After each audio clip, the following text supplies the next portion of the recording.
જેનીબેન, મઢડા ગામે આપ સોનલાઈના ત્યાં આવ્યા છો, શું કહેશો? કઈ રીતના કેવા એમના આશીર્વાદ છે?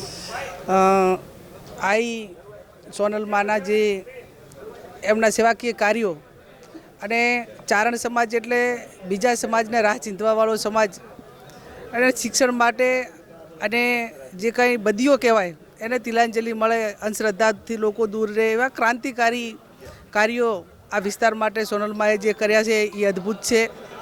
નારી શક્તિ અમારા જેવા એક નાના કાર્યકર પણ એમની રાહે ચાલીને એમના વિચારોને અનુસરે અને વર્ષોથી એક તમન્ના હતી કે મઢડા જઈને માતાજીને આ ભૂમિ છે એમાં દર્શન કરવા.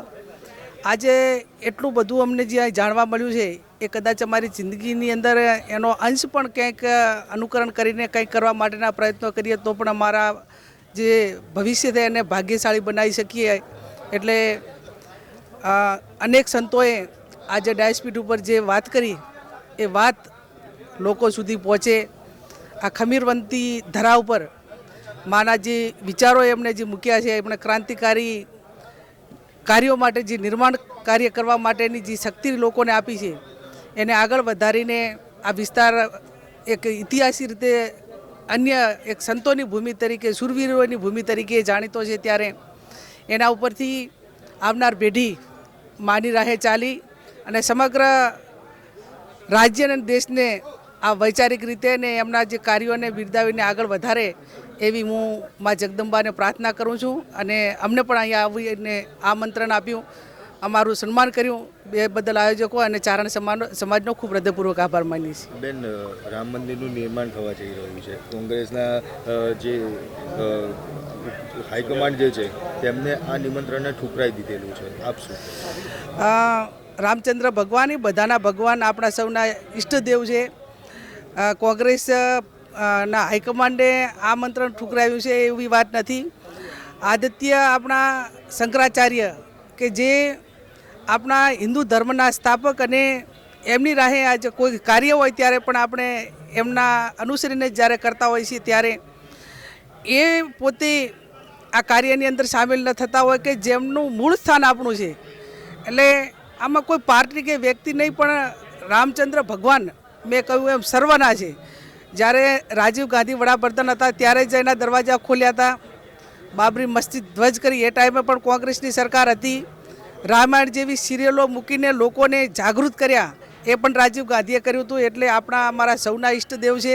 પણ જ્યારે એને માત્ર રાજકીય એજન્ડા સાથે અધૂરા મંદિરનું જ્યારે પ્રતિષ્ઠા થતી હોય એ આપણે ધર્મ પ્રમાણે અને એના માટે કરીને શાસ્ત્ર પ્રમાણે એને ન ગણી શકીએ.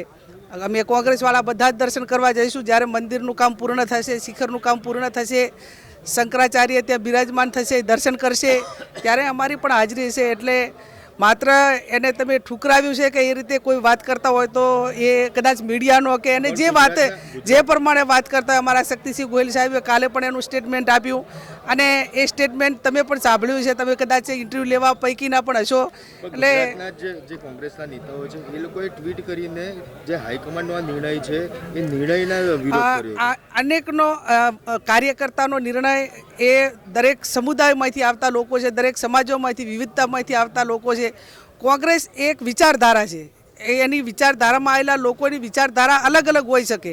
એમાં કોઈ બંધન કરતા નથી કે કોઈ અમે એક એવો પક્ષ નથી કે જ્યાં જમ્મુ કાશ્મીરથી એજન્ડા બહાર પાડેલો હોય, અનલીગલી હોય, જે આટલા સુધી પોતપોતાની રીતે આઝાદ છે અને આ બંધારણીય રીતે પોતાને સ્વતંત્રતાના અધિકાર મળેલા છે.